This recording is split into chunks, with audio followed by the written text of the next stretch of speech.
Attraction is automatic. No one chooses who they are drawn to. It just happens.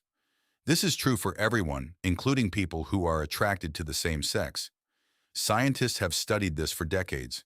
They've found that it comes from a mix of things: genes, the womb, and the brain. First, let's talk about genes. Twin studies give us a strong clue. Identical twins share all of their DNA.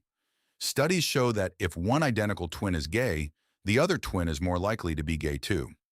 This happens more often than with non-identical twins. That tells us genes play a role. In 2019, scientists studied the DNA of almost 500,000 people. They found several spots in our genes linked to same-sex attraction.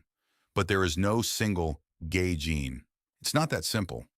Instead, many small genetic differences add up. It works a lot like height. No single gene makes you tall.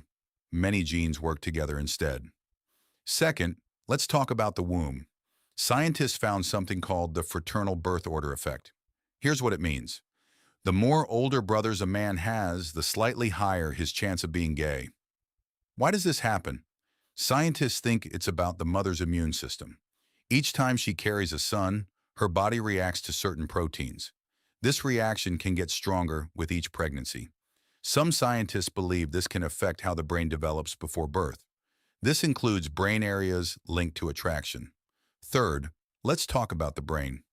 In the 1990s, a scientist named Simon LeVay studied the brain. He looked at a tiny area called INAH3. This area is part of the hypothalamus. He found that this area was often smaller in gay men. It was larger in straight men. Since then, more studies have looked at other brain differences too.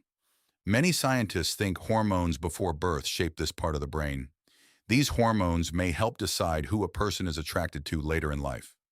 So what does all this mean? It's not just nature versus nurture. It's nature working in different ways at once. It's genes. It's hormones in the womb. It's how the brain forms early on. Right now, evidence does not support the idea that parenting causes this.